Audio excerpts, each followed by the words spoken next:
taking so long? There it is. Okay. All right, we're good to go. All right, welcome back to another episode of Persuasion by the Pint. I'm Jonathan Taylor, along with Sean McCool. And Jonathan, today we got a guest in the green room, just eager, ready to come out. And people may notice your voice sounds just a little bit different today, especially our loyal listeners. Using some different equipment today. Yeah. Had a little power outage at the office, so I had to quickly make a detour and go back to the house. So that's right. Why that's why you sounds. That's why you keep all the backup gear around, so you can do in case something like this happens. Yes. I'm using a little Audio Technica headset mic. This is what I used at the conference, trade show. That's what you use for Call of Duty, right? That's right. Call of Duty. When you're doing your video games. I got you. Yes. We're going to be talking about, so the title today is How the World's Greatest Communicators Convince, Inspire, Lead, and Sometimes Deceive. It comes from a new book from our guest called The Rules of Persuasion. Yes. So we're happy to have him on this brand new book. I know, John, you had the opportunity to talk to him a little bit before I came on. So yeah, he's got a lot of books coming out, so may have to have him back on. Not all of them are in our niche, but he has all of a sudden turned into a prolific writer, looks like. So it's cool to have him on. Why don't we just go ahead and bring him on? Yes. Let's welcome him to the show. Carlos, welcome. Thank you. So Carlos, how do we say your last name? Exactly how it's written. Alvarenga. Alvarenga. Okay. Right. Got it. All right. Alvarenga. So, so your book caught my attention. This is brand new. It's on Amazon. And Sean, I don't know if we can pull up the page here in a second, so our listeners can see it. But interesting subtitle: How the World's Greatest Communicators Convince, Inspire, Lead, and Sometimes Deceive. I like that at the very end. Sometimes. Occasionally. That's right. That's the table of contents. So here's the book on the old Amazons. Yes. And it's on Kindle. It's also audiobooks. I did the narration for audiobooks, which was an interesting. Cool. So whatever. Yeah, what was that like? How was that? Is that like really intensive? How long does it take? It took a week, and it's very intense. As you know, you're in a soundproof booth, and the microphone's so sensitive that any noise your clothing makes or your stomach makes or your chair makes gets picked up, and you got to cut and come back to the top and so of the paragraph. And oh man, it's a nerve-wracking experience. I was glad when it was over, and I lost my. Yeah, because if you're not used to talking, for how many hours at a time did you do it? We're doing 5 hours a day. Wow. For 4 days. Yeah. So if you're not used to that much talking, definitely I could see how you could lose your voice pretty quickly in that. I guess I'd have to just go in there naked, so my clothes didn't make any noise. I wouldn't want to do the retake. So if you're hungry, your stomach takes over. So then they give you man. So yeah, it was. How many hours did that take you? They said it took almost 4 days doing 5 hours a day between sort of takes and retakes. You also have to scroll the text right because it's not on teleprompter. So there's a little iPad below the mic, and you have to use your finger. And if your fingernail touches the screen, it'll be picked up. So you got to cut back.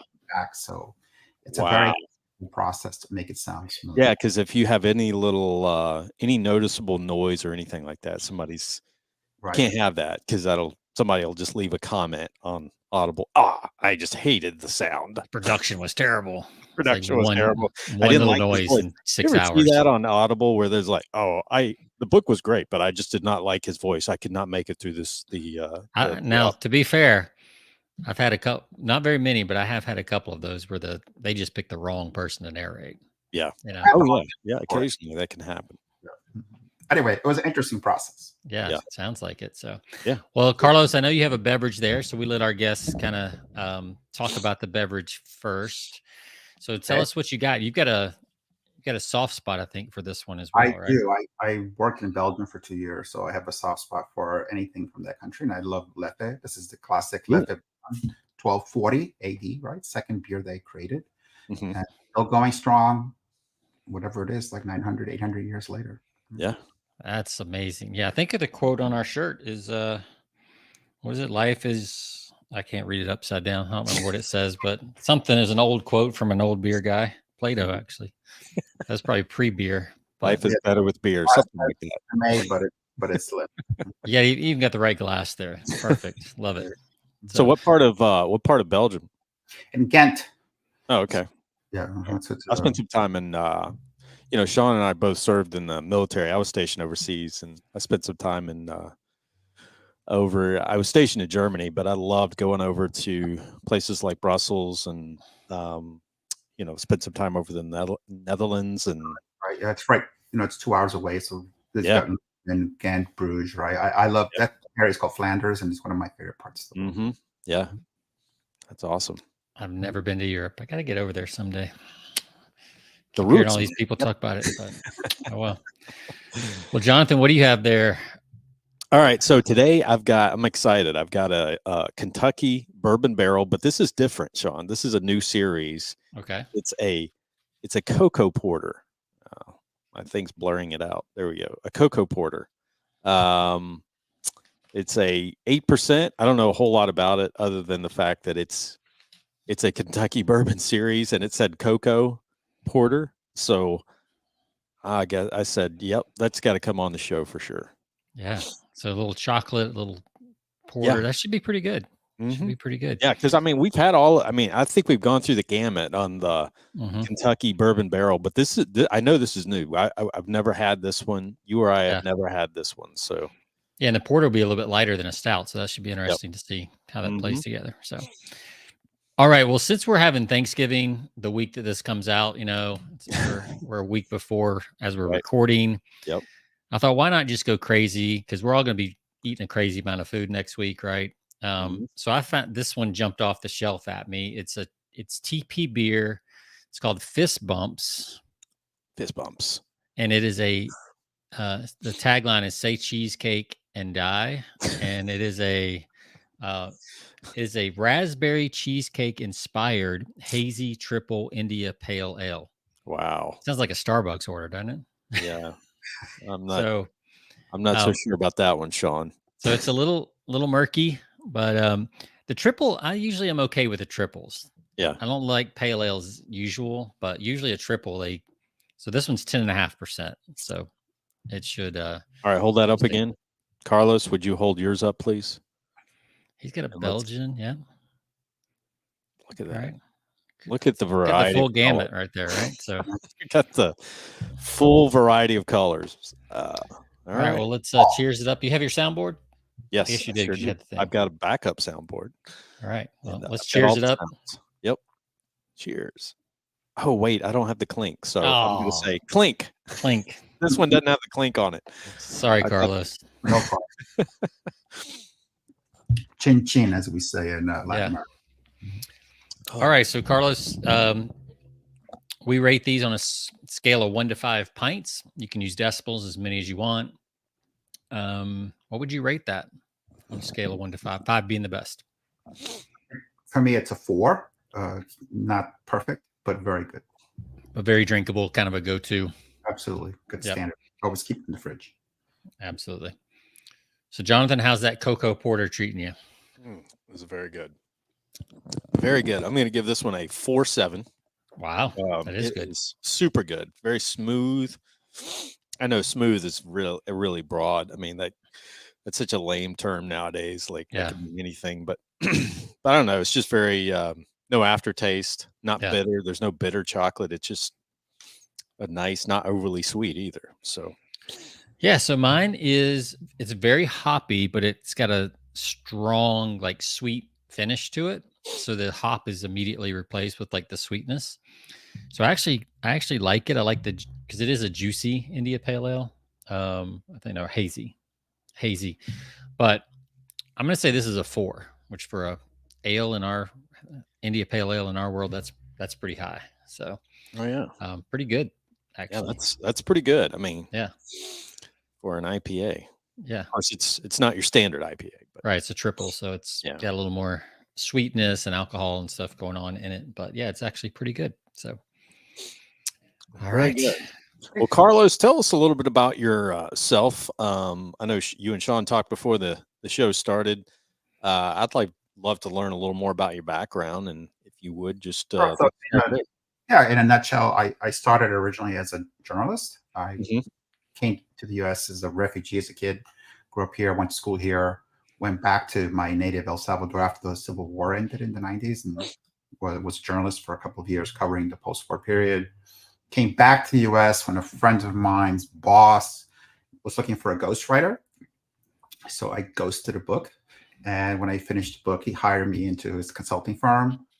Had a long career as a consultant. A few years ago, I decided to get off the road and to write. And so I just became a full-time writer and wrote 3 books. The first of the 3 books came out this year, which is my first nonfiction book, which is The Rules of Persuasion. Just talking about today. Yeah. And so the 2 more that'll be out next year, but this is the first, and very interesting topic.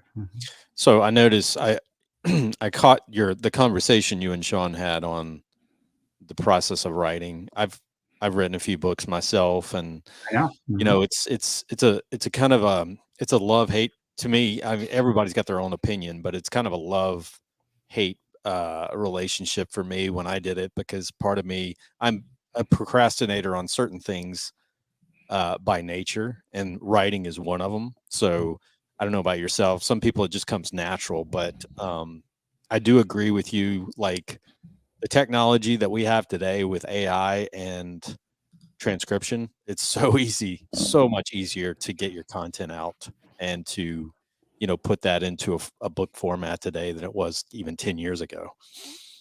Well, for me, I think it comes sort of naturally to me. That doesn't mean that you like it, right? Yeah. Or before said, I hate writing, but I love having written. And yes, that's right. So the process is painful. It's lonely. It can be so painful. And I think that's it. You nailed it. It's lonely because no one, as you're writing, no one's giving you feedback, right? Or as you're putting that together, no one's giving you feedback on the moment, you know, at the time. That sounds good. You're just kind of, you know, you're kind of all to yourself during that process. You're exactly right. Yeah. So, I mean, when I write copy, I kind of know I'm on the right track if I'm still interested at the end in what I wrote, you know? Sure. So if I can sell myself during the process, then I usually have a good piece. I don't know if that's similar for you, Carlos. Like if you still love the topic when you're done, you probably got it right, or are you tired of the topic? Well, you're both right. I have a very good editor, my own personal editor. It's a professor named James Arietti, and he's a classic scholar, and so he read everything. So I wanted to make sure that if I was writing about Aristotle and rhetoric, that a professional scholar would read it and say that part you got right. So so that was good feedback, and he's a very tough critic. But at the end of the day, when you're done, it can be 100,000 words about persuasion. You say, I don't want to talk about this anymore. But this is such an interesting topic that once I get into it, it all comes back, and then I get into it again, right? So don't get me started. I won't talk about it, but once you do, we'll be talking about it here. So let's jump into it, because I did not get a chance to read the book, in full disclosure, yet. I caught your summary though. I was going through the, you know, table of contents and just kind of looking at that. And I love I don't think I've seen a book on persuasion that kind of covered the breadth that you covered. Tell us a little bit about, you know, why you chose persuasion? Because I'm also looking at your other books that are coming up, and they're nothing to do with persuasion. It's not like you're a persuasion guy or a marketing guy or whatever. Why did you decide to tackle persuasion in the first place? I chose it because a couple of years ago, 3 years ago, I wanted to volunteer. When I stopped traveling, I wanted to work with nonprofits. There's a website called Catch a Fire, and I went on and they match you with projects. And the very first project I got was a gentleman, a very senior gentleman in the 70s, who's the leader, chairman, and CEO of this very amazing international relief organization. And his project, that his request was something like this: help, I'm boring. I'm a terrible speaker. I can't stay on script, and my staff has had it, and they're forcing me to come on here and get help. And when I talked to him, and he's in Europe, and I realized 2 things. One was he hadn't understood that there are really two kinds of speakers, at least what I'd seen, what I call jazz musicians. That sort of give them a theme, they can kind of improvise, right? It's never the same speech twice, but it's always the same message. Right. Then there are the classical musicians who can read a script word by word, sort of note for note, and it's always the same. They're amazing. They can deliver the same thing as if it was you're watching a video, right? So I said, look, you're a jazz musician. Stop trying to play Bach. That's the first issue. Second issue is I watched videos of him and I realized you haven't thought about what you're trying to do, which you're trying to persuade people to donate to, support, join, work with your organization. And that's not coming across. You're not using all of the things that you could be using. And so I said, give me a week and I'll be back and let's do something. So I dusted off a book from college called Aristotle's Rhetoric, which is the classic work on persuasion. And I made it into a PowerPoint deck. And I said, let's go through this deck. And I think at the end of the deck, you'll understand what persuasion is. So long story short, it was a hugely successful project. He was very happy. Asked me to help with the second project for a hospital he was launching. Long story short, a year after this, I'd done about a dozen of these projects, coaching leaders on what persuasion was. And my wife said, you need to write this down because you're doing a great job explaining to these people what this is. And at first I said no. Then she talked me into it. So I wrote an outline. A friend of mine's an author. He showed it to his agent, and he said, "If you write the book, I can get it sold." It took me a year to book, and it came out on August 8th. Very nice, very nice. What does your wife do? Because you mentioned when we were talking before that she kind of also told you when to stop the book. What type of work does she do? That she's a scientist. She's trained as a doctor, as a neuroradiologist, and then she became a researcher at NIH in Bethesda, Maryland, which is where we live. She studies infectious disease impact on the brain. Oh, wow. Person. Yeah. She's the star of the family. Yeah. A lot of brain power in this house. So definitely. So, all right, well, let's jump in.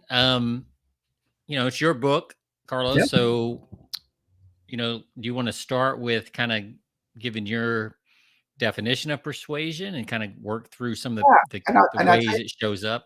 Sure. And I'll start by using three words that I only use once in my book, but you guys probably have heard a million times, and that's ethos, pathos, logos, right? Yep. This is the great Aristotelian quote from the Rhetoric, and I've seen it used many, many times in many, many places, which is great, except for one thing. Aristotle never explains what those are. Why? Because the Rhetoric was not a book to be read by the public. We're not exactly sure what it is. It was either a private notebook, teaching notes, or maybe like class notes for his students at the academy. So it wasn't written to be read by a regular person, right? And Aristotle had a weird trait, which was the more obvious something was, the less he explained it, which makes studying him a little bit complicated. Yeah, right. Because he was just assuming. Yeah. He's assuming his audience knew stuff, right? Right. So that's why when you read those articles, they don't go beyond that sentence because there's nothing to go on. So my curiosity was, well, wait a minute, what does that actually mean? Right. And part one. The other question I had was I began to look at books on persuasion. What I found was that most of them were not about persuasion at all. They're often about manipulation or psychology or kind of human behavioral traits that you can use to manipulate people or to get certain kinds of reactions. I couldn't find a book that explained exactly what persuasion is. So the old saying, if you can't find what you want to read, just write it. So that's I wanted to understand, well, what do you mean by character, argument, and emotion? And also, what exactly is happening when someone's persuaded? And that was the genesis of the book. Wow. Mm-hmm. Yeah, I mean, you use some examples in the book. I'm curious because Sean and I have talked about some of the great speeches. I think we did a podcast, Sean, if you remember, on some of the great speeches throughout history. And I know you referenced the Abraham Lincoln, and his power of rhetoric and persuasion. Talk about that. I mean, what are some traits that maybe you can highlight with him that were so powerful that gave him the ability to, I guess, persuade a country and so many words. I mean, just we've all read the Gettysburg Address, and I think we actually talked about that in some of our speeches. And then the speech by JFK was very persuasive and powerful. So I guess maybe just what are your thoughts on that? Yes, I'll answer that, but first I'll give a quick recap of the basic argument of the book, because that will then let me explain the Gettysburg Address. So what I say in the book is, if we take character, argument, and emotion, we can divide each into 7 pieces, right? So this is just my arbitrary decision. So I call them elements. The character is a mode, it has 7 elements. Argument is a mode, it has 7 elements. Emotion is a mode, it has 7 elements. These 21 elements, I say, make up what I call the periodic table of persuasion, for lack of a better term. And I even have a picture, and I go, there isn't a single message made by one human being for other human beings that I believe can't be explained as some combination of these 21 elements. Okay. Okay. And so I don't care whether it's a commercial for the Super Bowl, or the Platonic dialogues, or even paintings, music. When a great communicator is really doing a great job, there is this chemistry that's created. So you combine and recombine these elements like a chemist would, and you create a reaction in the audience which persuades them. The key point is that if it's chemistry, it's amoral. Chemistry is used to make medicine. It's also used to make poison. Likewise with rhetoric. We can use persuasion to poison people or to do wonderful things. When Lincoln gave that speech, the context was that the North had won the Battle of Gettysburg. He wanted his General Meade to chase Lee and to stop him from getting back to the South. Meade refused. He thought it was just going to be too much of a hassle, and there was too much he had to take care of, so he didn't, which meant that Lee escaped to Virginia and the war would continue. A lot of people in the North are very upset. They wanted Lincoln to cut a deal. So when he went to Gettysburg, he had to make an argument, a persuasive comment of why the war must continue. And if you look at the Gettysburg Address, almost every single word falls into one of these 3 modes.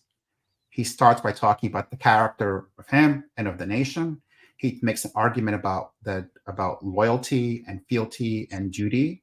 And he ends this remarkable emotional plea, one nation, of the people, for the people, for the people. So it is like really great messages, a perfect synthesis of character, argument, and emotion. And that's why it stands the test time, right? It's the greatest American speech by a president.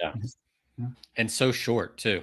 Yep. Right. 2 minutes and 24 seconds, I think. Right. A lot of people spoke that day. I think the president of Harvard spoke for 2 hours. Nobody remembers what he says. Yeah.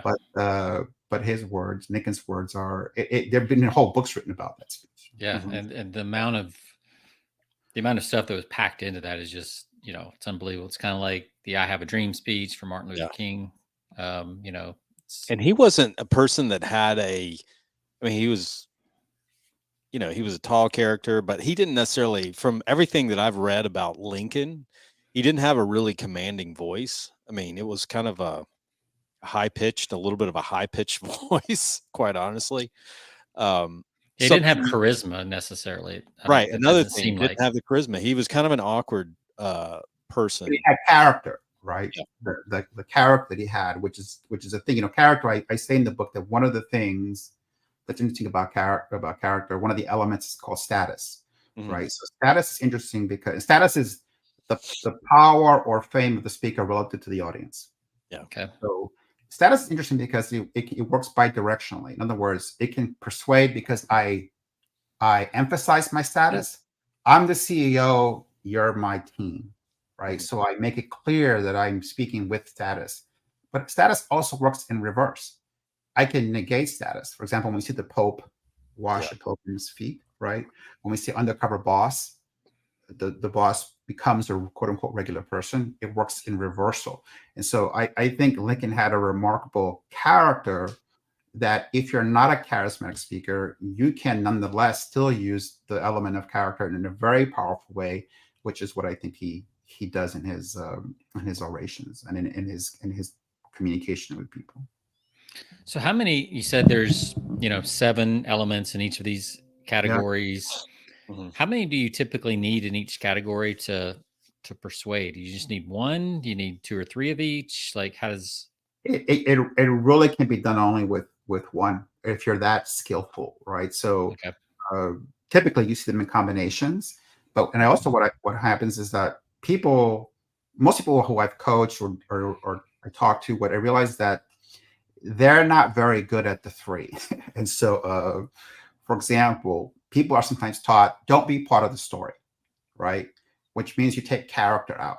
And this is a very common thing that I run into, and I go, well, look, why wouldn't you? Aristotle says this is, of the three, this is the most powerful thing. So let's figure out how do you as a deliverer of the message add to its persuasive power. Emotion is the other one, right? Emotion is a very tricky thing to get right. And so people who have tried it and failed then get scared of it.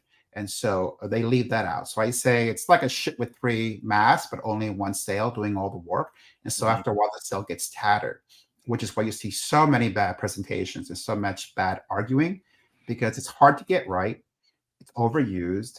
And the thing that could be helping you be persuasive, for example, your own story, the things that define who you are, or some emotional component is left out.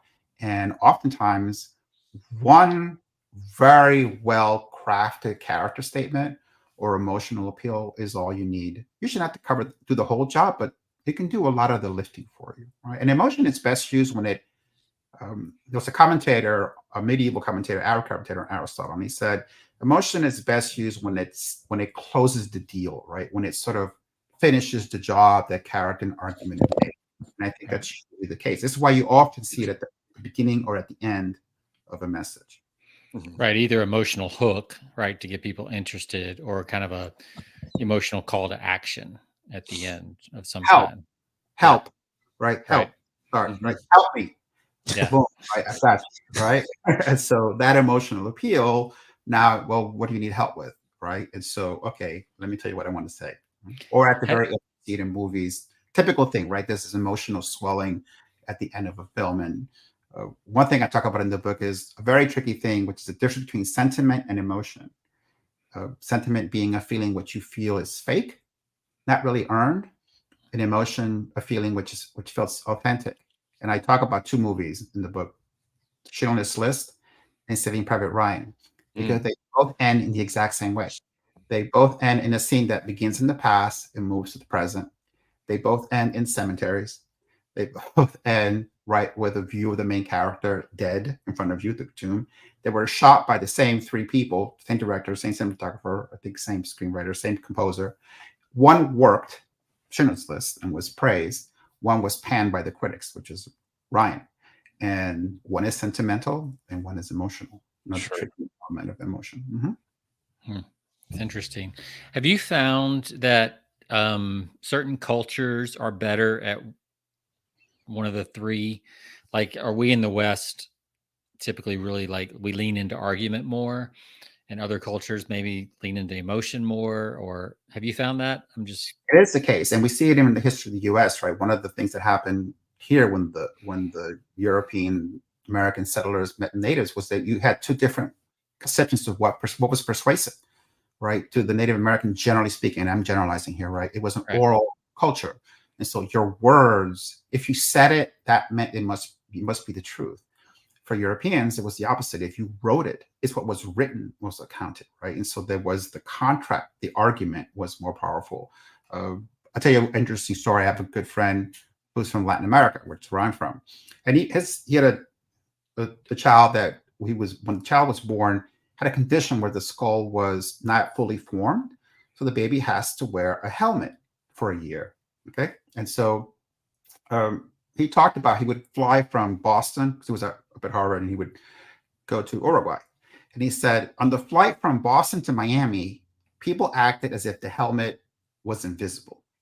Not one person would ever ask about the helmet, which you would think at some point somebody would say, why does this baby have a helmet on? It's just a normal question. So the moment I get on the plane from Miami to Montevideo, that's all anybody talks about.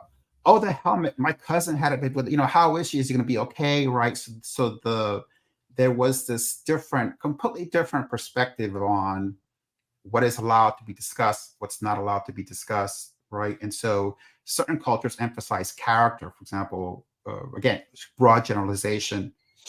Asia, I lived in Japan for a couple of years, and there is a sense of the character is a very persuasive thing, especially as you get older and a scholar, an elder. Mm-hmm. In the Anglo-Saxon culture, it tends to be not that, right? It tends to be, okay, are you a quick speaker? Anglo-Saxon culture values eloquence, and we equate eloquence with intelligence, which is not always the case. But we have this, right, sort of belief. So Yeah. you're exactly right. Different cultures gravitate towards certain things. So that'd be good to know if you were preparing a speech for different audiences in different parts of the world, or different, even in the same country, but two different groups. You might want to tweak your messaging one way or the other, more emotion, more argument, things like that. You're exactly right. And I say these three modes are like dials to go from 0 to 10, right? And so as you prepare to communicate, you set those dials. And sometimes you can't adjust the dial. If you make a commercial, you can't adjust it, right? Once the dial is set, the commercial goes out. It is what it is. But if you're speaking publicly, the really good communicators can tweak the dial a little bit, depending on what's happening. And so they may adjust, right? To your point, Sean, like as the audience reacts, go, okay, let me go a little bit more, a little bit less here. And actually watch it happen if you're watching carefully as these skillful communicators adjust. The formula is being tweaked in front of your eyes. All right. It's almost like an equalizer on a soundboard or something like that. You can kind of, let me pull up the bass a little bit. Let me, because people really seem to be tapping their foot to the bass. Let me put that up a little bit or whatever. So I could definitely, see that. Well, that's fascinating. Like the fact that and just so people know, these 7 elements are not the same in the 3. There's 7 different elements in each of the things. So like you said, 21 different elements. Let's move into kind of the, I think you talk about in chapter 5, kind of pulling this stuff together. We've touched on that a little bit. Anything you want to add there about? Yeah, I think in the first 4 chapters, right? In 2, 3, and 4, I look at each mode one by one. So if I, for example, when I talk about character, I explain that of the 7 elements of character, the strongest one is I call origin. Where does somebody come from? And I illustrate this by noting the fact, let's say you're at an airport and you run into somebody, you start talking. Imagine that the entire world is a potential origin point of the two, of you and the person, right? As you speak, you find out that, wait a minute, you're both American. So now the world shrank to North America. And then you're both from Texas. And then you're both from Austin. And then you're both from this part of Austin. And then as the world shrinks, that person's persuasive potentiality increases. When you find out that you grew up across the street from each other, you're ready to sort of believe anything this person says.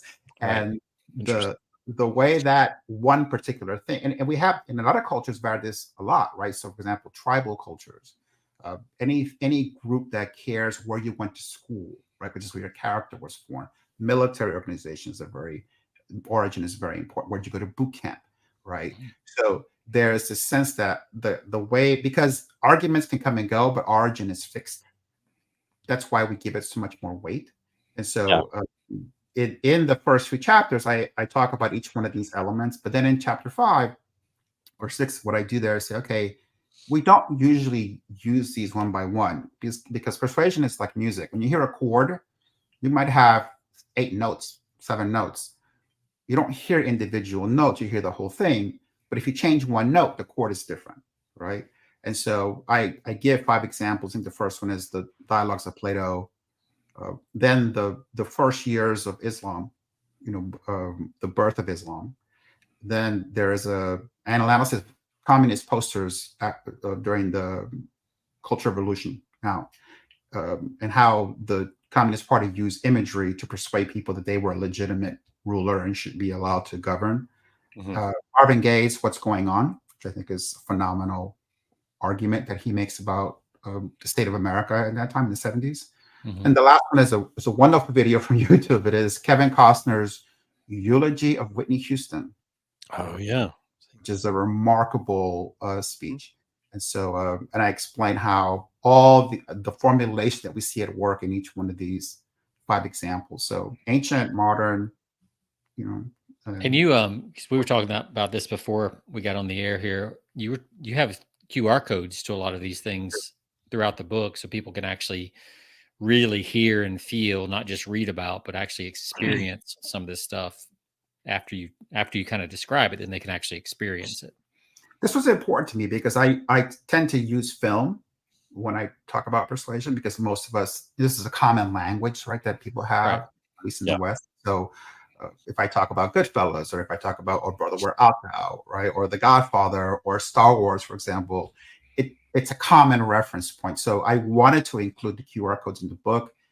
Fortunately, my publisher was good enough to do that. And so I think there are about 40 QR codes. So as I talk about something, you can take your phone, scan the code, watch the video, and which is the song or whatever, and then experience it. And now then I go watch it and then read it, because it makes it easier that way. Yeah, I like that. It reminds me of something Bishop T.D. Jakes said one time. He said that if Jesus came back today, he'd probably be a filmmaker. Huh? Because of the storytelling so powerful that it would be a great way to, spread the message or things like that. And I thought that was an interesting idea, and you kind of echoed that a little bit. Yeah. I want to back up a little bit, because you said something that made me think about character and origin. So if origin is one of the strongest things, but let's say, I'm from the South, live in Texas, I grew up in Georgia, Southeast.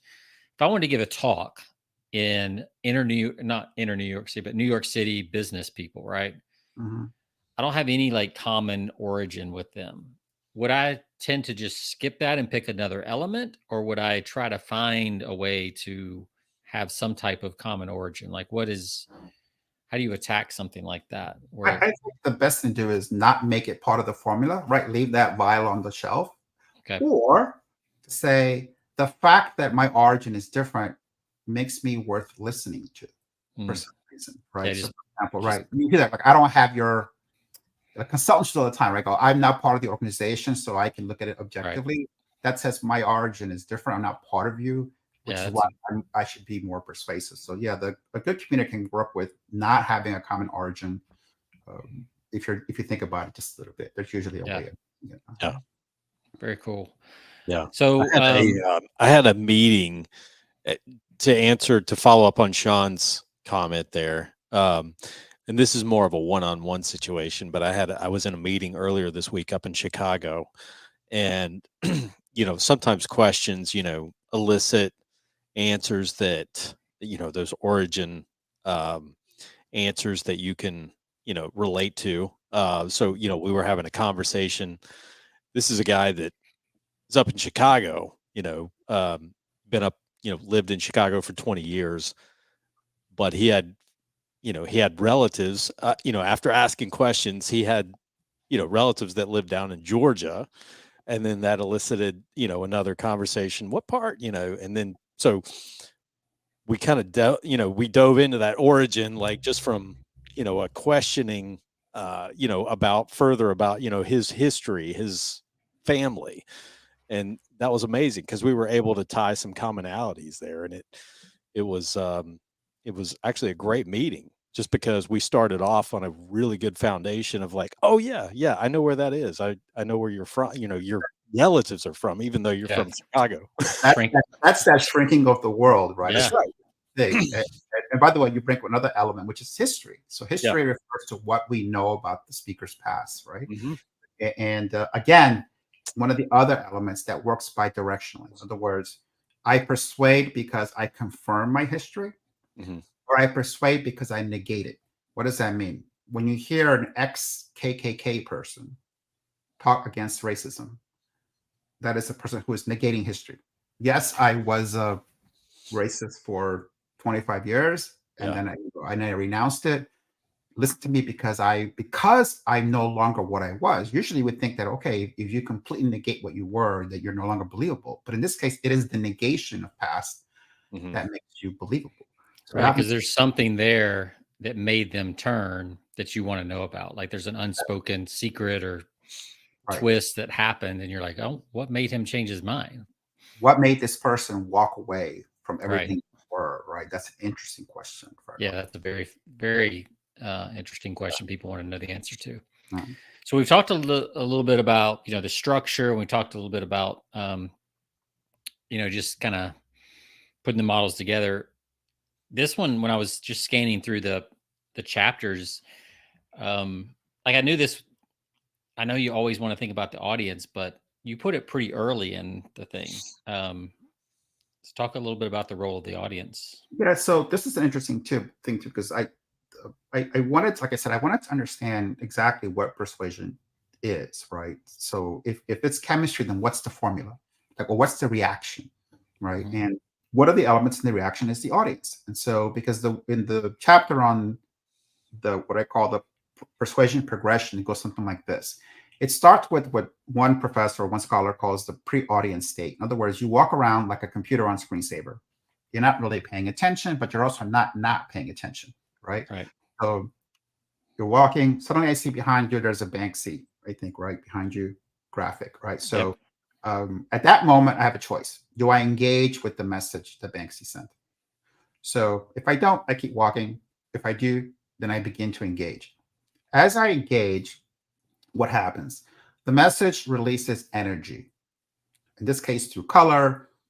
There's an argument made as well, right? There's a very political painting, and so as I consume the argument, energy is released. If I agree with it, if I react with it, I also give it energy, right? It begins to come to life. What happens eventually is that if enough energy is released, right, then you begin to believe that the message the communicator sends is true or seems to be true. That is the instant where persuasion begins. When the image or when the message comes to life, right? It's like Frankenstein. And when it comes to life, now the only thing left is adherence, I call it, which means how sticky is it? Because you might be persuaded and then it goes away tomorrow, or it might be slow, but then once it sticks for life, right? So that's the fourth step. So when we think about the audience, you say, okay, well, what kind of audiences do we deal with? When we deal with, I say in the book, 4 kinds. The first is deliberative, which is ourselves. We often try to persuade ourselves of things, right? So one type of persuasive setting is deliberative. You're sitting at home contemplating something. The other is what I call a dialectic, which is the two of us, you and one other person. This is not a debate, it's not an argument. Dialectic means you and I are trying to find an answer or a solution together. We're working like in the Socratic dialogues. The third is a defined audience, which means it's bounded. All the employees in this company, my client, right? NFL fans. It can be big, but it's defined, right? Right. And the last one, it's what's called in scholarship the universal audience. So it means anyone who can or ever could receive your message. So, and I think back to when we sent those Voyager satellites, we sent 2 in the 70s, right? That was literally to the universal. We hoped that somewhere in the universe, right, somebody could decode our message about human life, and maybe in a few thousand years, when it gets someplace, I think that's what I said, 10,000 years, Sagan said, before it lands anywhere, that maybe somebody can. So most people deal with defined audiences or dialectical audience, right? Your boss, your colleague, your friend, your spouse, or the people at work. So you say, okay, what are the features of that defined audience? What kind of chemistry works in this setting? Then you begin to create the formula. Yeah. So how is that different from, in marketing, for instance, and sales, especially marketing? We talk a lot about either demographics or psychographics. Is there another layer here that you're talking about that maybe is deeper than that, broader? Oh, I think it's one step behind. So if you read great books on selling or negotiation, I always say it's a metaphor that goes something like this. We had medicine long before we had chemistry. Okay. So those books have medicine. My book is chemistry. Okay. Right? They're putting the chemistry to work in negotiation, in selling, in whatever setting, and the good ones do it well. My book explains why that's a good book. Sure. Why it's a good technique, right? So it's one step before. It's the building blocks of a great book or class on anything that requires human communication. Those are applications, right? Persuasion to sell, persuasion to come to an agreement, persuasion to whatever, right? So those are the applications of chemistry. So would it be fair to say that a lot of what's been written and the reason you wrote this is similar to what Stephen Covey said in 7 Habits? He was like, there's a lot of tactics going on, but there's not a lot of principles being talked about. Do you feel like yours is more principles and a lot of the other stuff is tactics? Yeah, I'd say mine is more the framework that you can then use to build, right? So in other words, if you read my book and you said, okay, I want to build a good sales book, you could use a lot of what I say and say, I want to make sure that my sales book aligns. If I agree with Carlos's book, it needs to align with the chemistry, right? Okay. Otherwise, the chemistry isn't going to work. And so when I see those books, so for example, social science, right? A lot of social science research, what it tells us is that there are certain kinds of people, for example, that are predisposed to certain formulations, like mentioned your cultures, right? So I think what that research, which is very interesting, right? Like, for example, research on truth default state or these kinds of things, what they illuminate in modern research is why this chemistry works in a particular way in certain settings, right? Again, just like medicine, right? We know that certain medicines work better in old people versus young. Believe it or not, some medicines work better if you take them before you go to bed, others while you wake up. That doesn't alter the chemistry of the medicine. It explains why this medicine works better in this setting versus that setting, right? Okay, cool. What about, so let's apply this to social media, because I know you talk about this in your book. And how would you go about, from, using the chemistry on social media platforms today when you're trying to engage an audience? How would that work? Yeah, so my editor said, if you're right, then it must also work on social media. And I said, well, that was a chapter that I added because of her. And I said, well, let's take a look. So I looked at Wikipedia. I looked at Wikipedia, Instagram, Twitter, now X, right, and TikTok. And what I found is that each one has a dominant sort of formulation or mode. For example, Instagram, it is emotion. Because it's visual for the most part, you can't make complex arguments, right? And they tend to want to generate an emotional response that causes you to take an action, right? Because in Instagram, it's action which really counts, not just that you like, but you share, you do something. YouTube tends to be character based. Again, I'm generalizing. Any one video doesn't matter. People, the big YouTube influencers make hundreds and not thousands of videos. What matters is that after you watch them all, you get to like the person. You trust the creator, right? You trust the person. So it's a character-driven thing. X, because it was dominated by journalists at the inception, it still is, its dominant model is argument. It's a place to have art fights, and the algorithms reward arguing, right? You fight with somebody famous, that person responds, you get to fight with more famous people, and up you go, up the influence, right? Status ladder at X is based on fighting. So while there are these are complex platforms, if you take a look at them, you realize there's a dominant algorithmic logic at work, right? And in the book, I look at the five top tweets at the time that I wrote the book, and what you see them, and I break each tweet down, right? There's Obama, there was the Chadwick Boseman, which when I wrote the book was the top tweet of all time, which is the announcement of his family that he had died from cancer. And so in each of the 5 tweets I look at, you can see the formulation at work exactly, like to the percentage point, right? So yeah, the same thing happens on social media. There are also, go ahead. Sorry, John. I was going to say, it's interesting you talk about when you talk about the different platforms, because, and I think that's why, what is it, the model that, the Instagram, they came out with Threads, right? Is that it? Threads? Yeah. Is it Threads? Right. Their platform. It was just, it's supposed to rival Twitter. Yeah, you're not the only one that forgot what it's called. Yeah, no one remembers, but they failed. I mean, pretty miserably, but I think they were trying to compete with Twitter, which, as you stated, is more of an argumentative platform. But here, to your to what you said, you're taking a platform off of Twitter or I'm sorry, Instagram, where it's mostly image based, and then you're moving that into a competition with some, a platform that's more argumentative.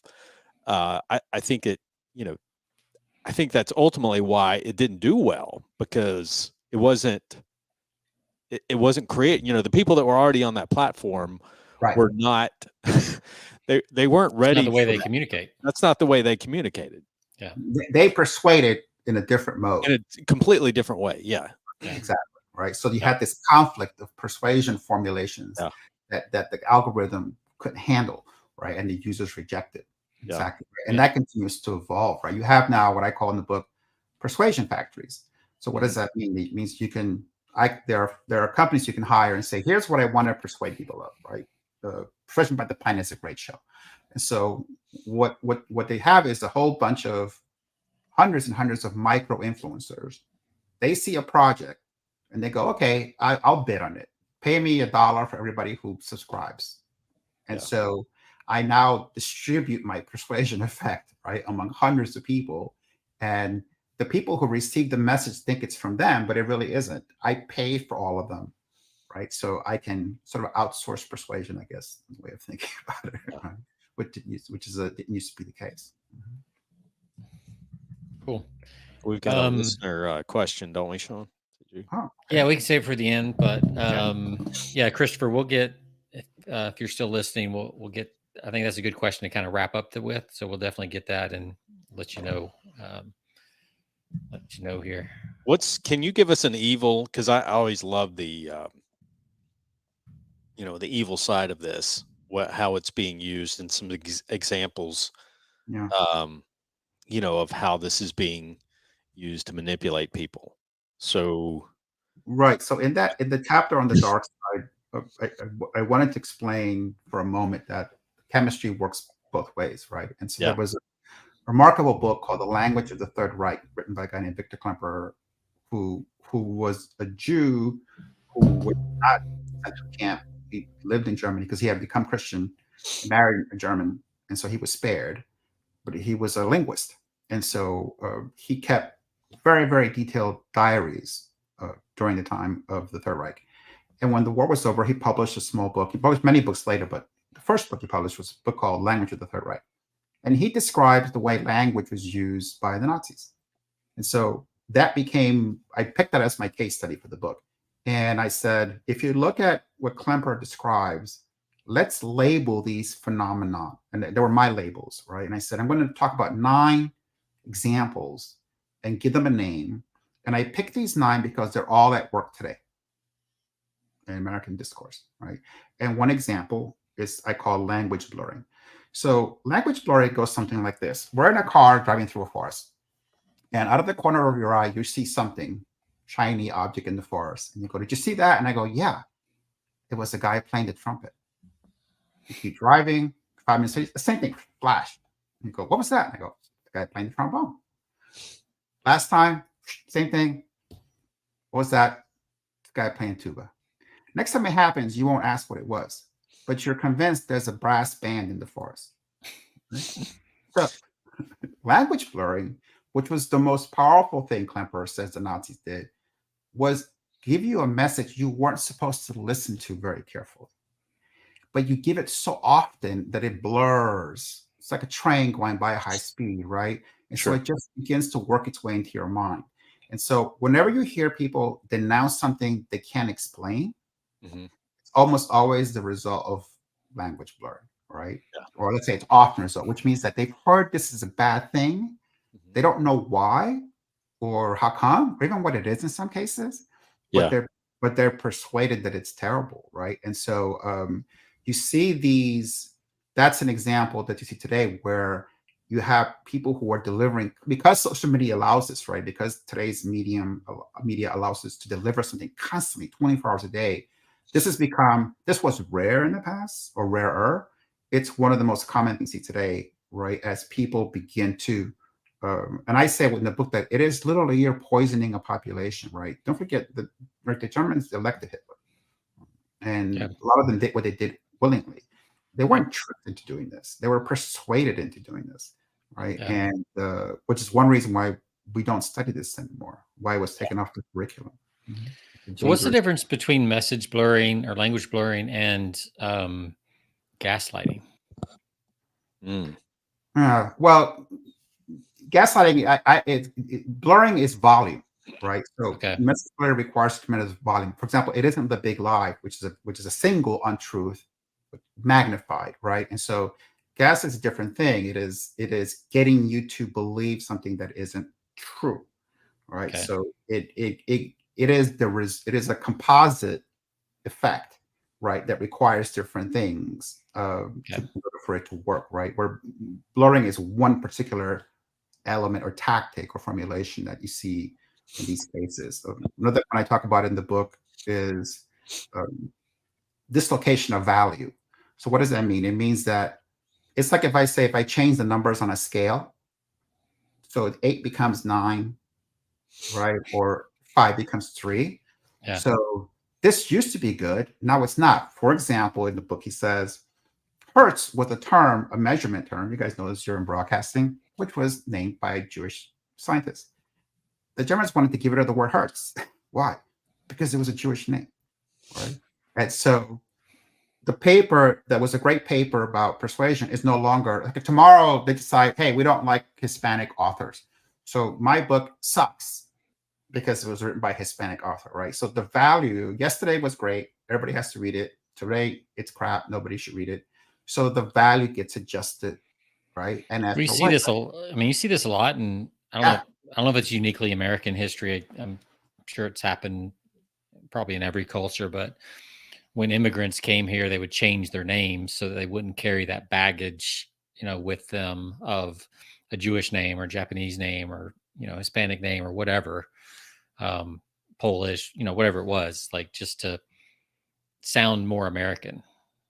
You're exactly right. And if you go back and look at immigration history, right, the Ellis Island era, you had this labeling, right, and this sort of dislocation of value. Oh, Italians, Irish, whatever, they're not smart enough to do American jobs, right? Fast forward 100 years, it's almost the exact same words, just replace immigrant of choice, right, with it is.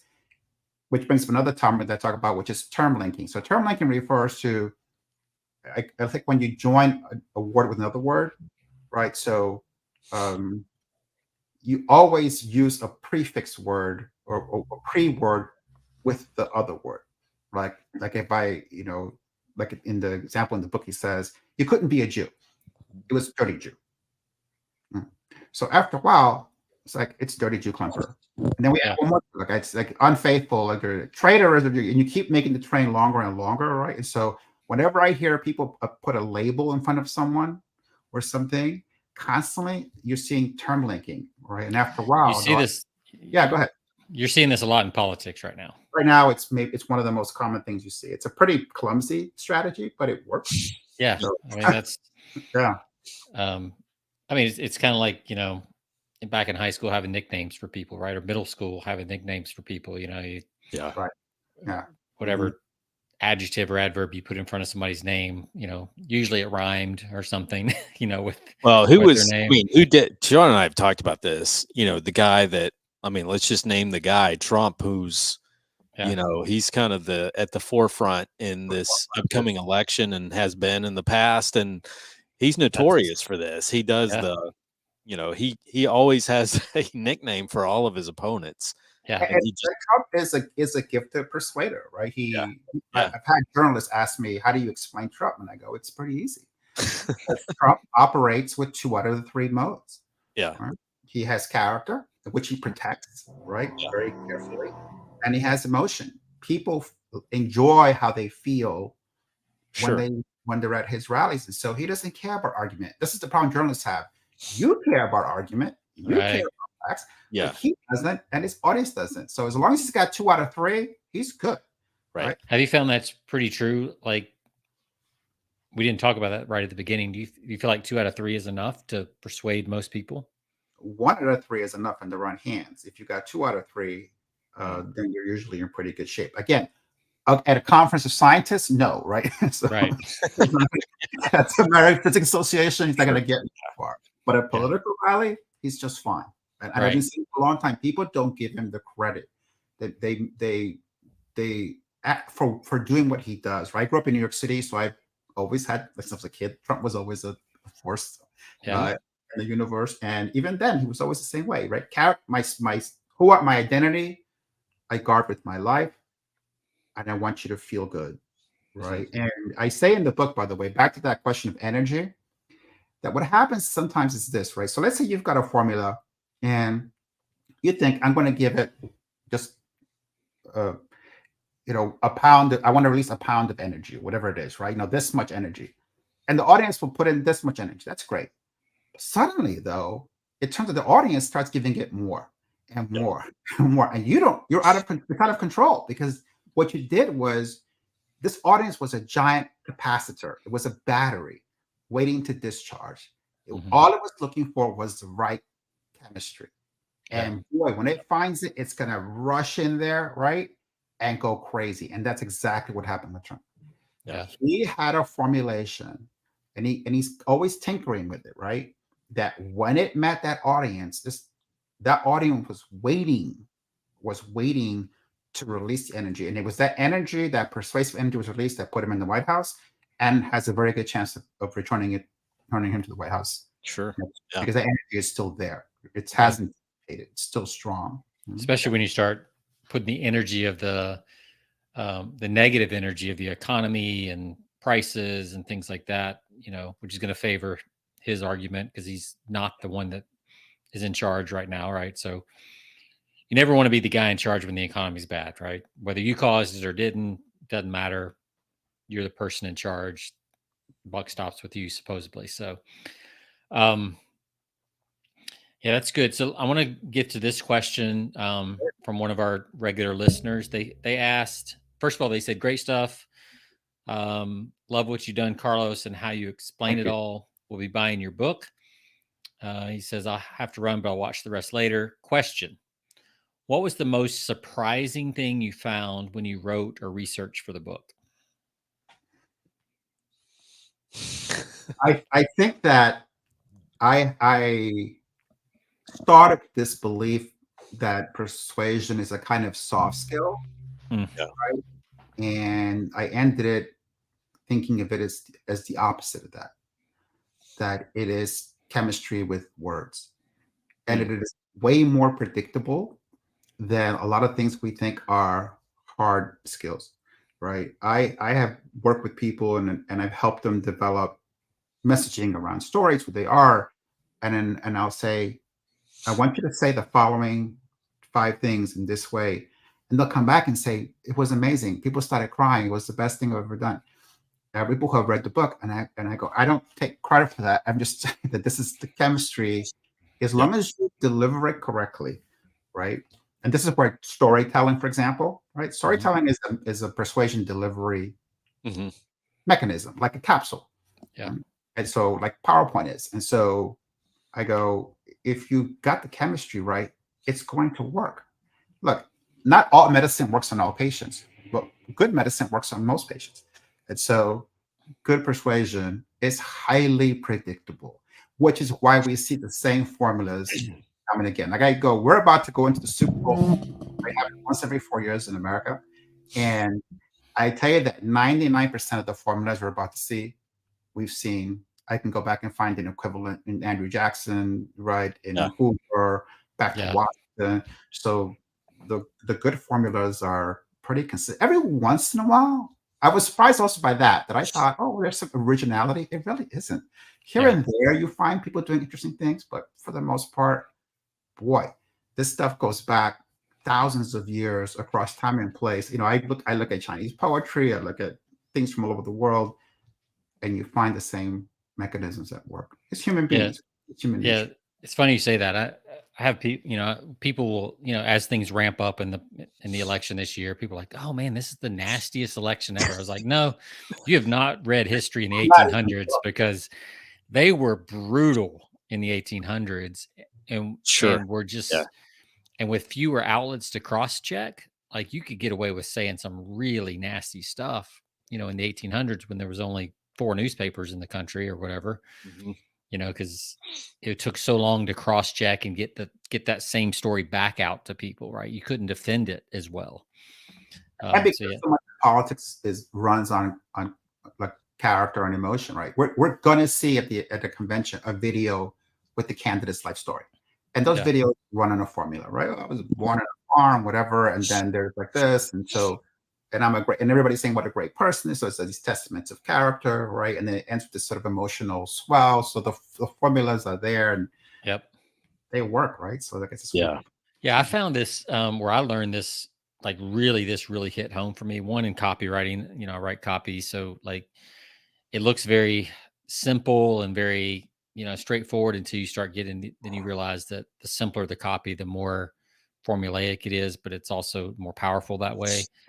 There's a little bit of art to it, and there's certain things, the rules of 3 and little things like that.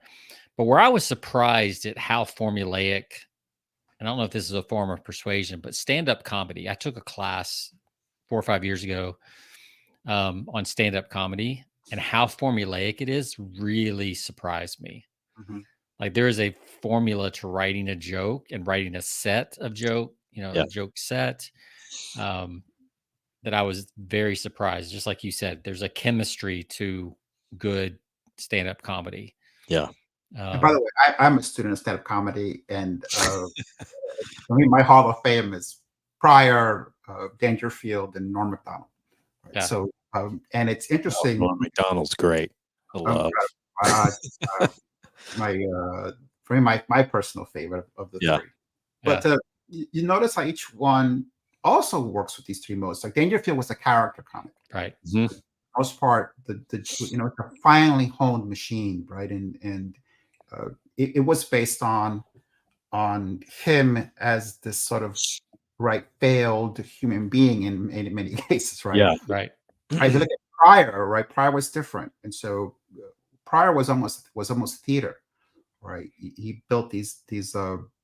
Yes, he was known for like Willie the Wino and these kind of characters, but there was this emotional component, right? And he was making complex arguments sometimes in comedy. Maybe why he's the greatest, right? And nobody's gotten to that point. So I think that there is even within comedy, right? As you look at the great comics are trying to persuade you. Absolutely, right? Absolutely. And I mean, Dave Chappelle is probably the best example of that right now. Right. Yep. Where he puts a lot of argumentation into his comedy.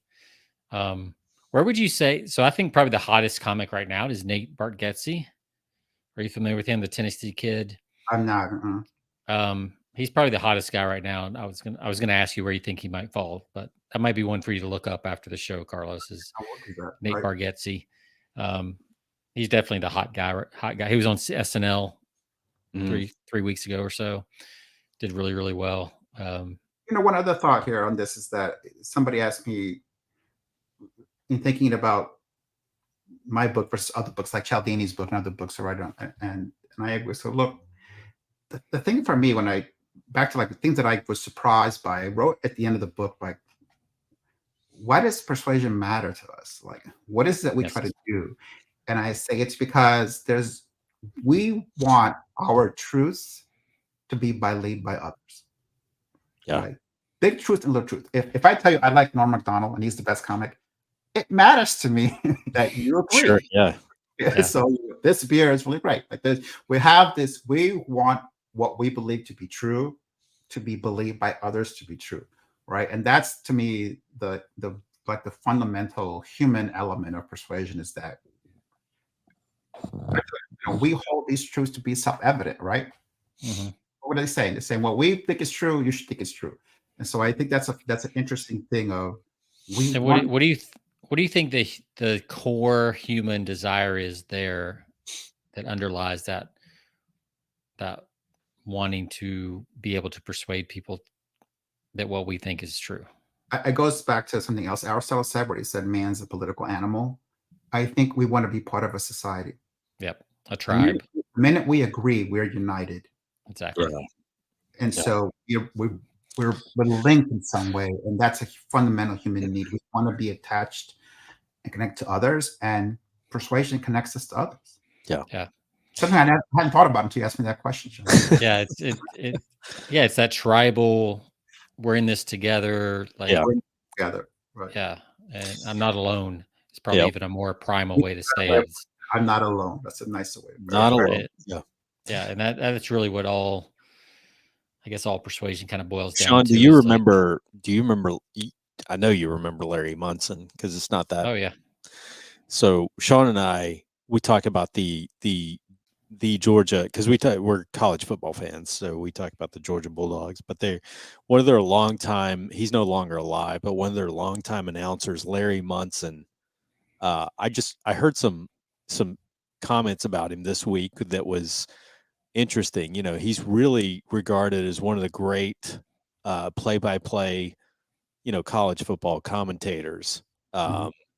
And I think part of it was, they talked about he had this remarkable ability to make himself, make you feel like he was part, he was just kind of sitting in your living room. Like, he would always say, we, you see a lot of announcers today say, they're very polished and very, especially the broadcast. Yeah, the broadcast. Yeah, it's very polished today. Well, he had this knack for saying, he was just like, he made you feel like he was just kind of sitting in your living room, like, hey, we've got no chance, we've got no shot. This is a long shot for us to win this game.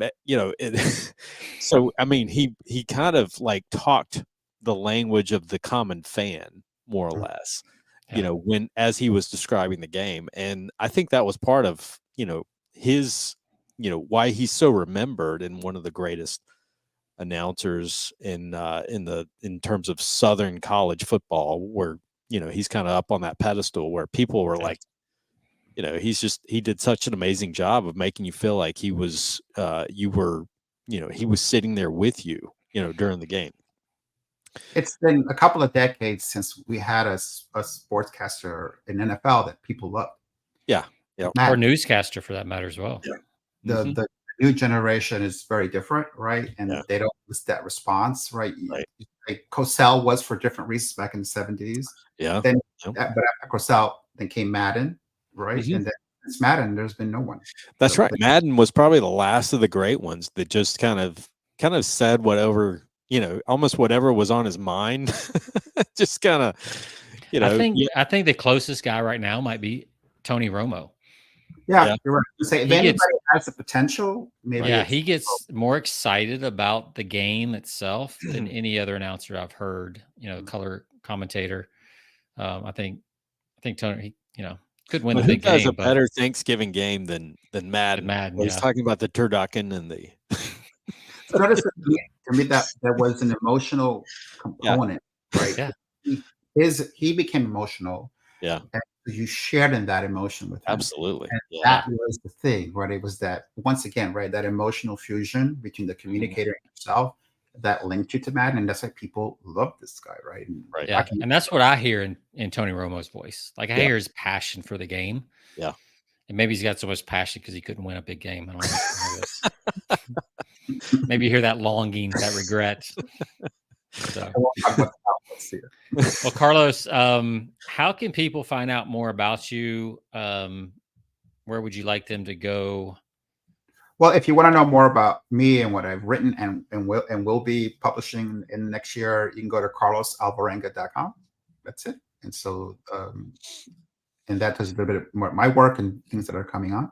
So, and then, that's the best way to find out. All the interviews I do are there, and so I'll be adding this one to that when it's ready. And I'm happy to. Of course, there's Amazon.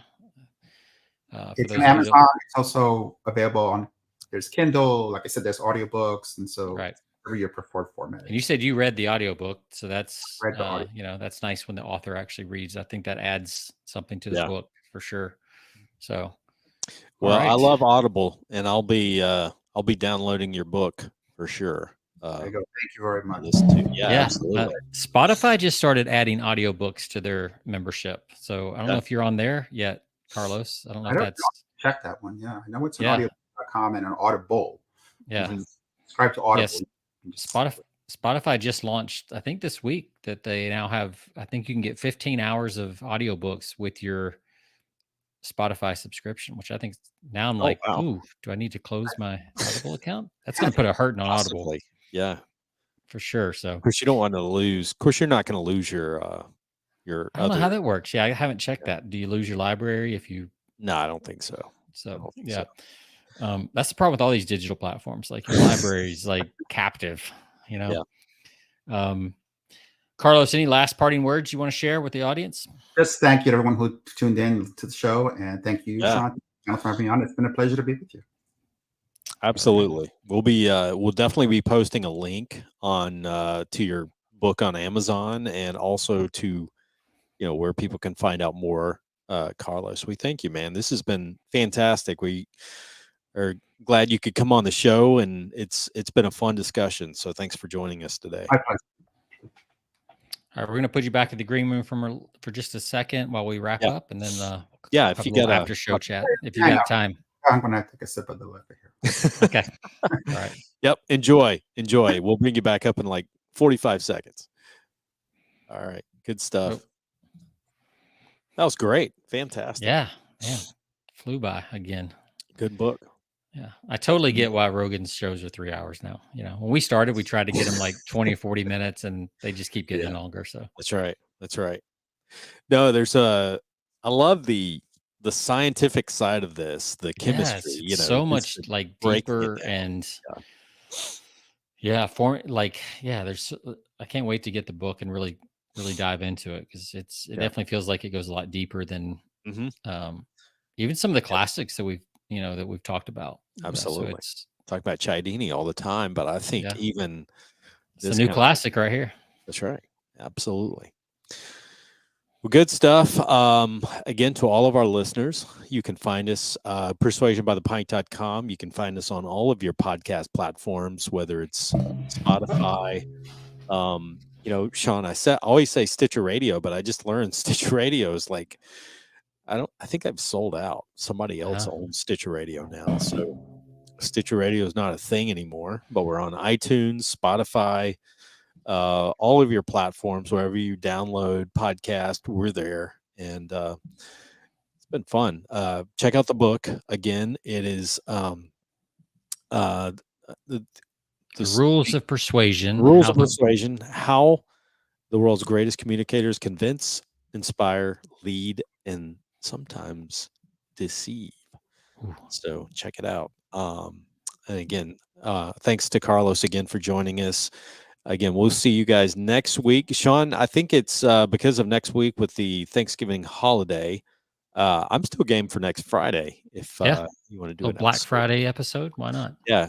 We'll do some. We'll have some Black Friday sales on our podcast. You can listen for free. That's how big a discount we're doing. That's right. To all of our listeners, thanks again, and we'll see you next time. See ya.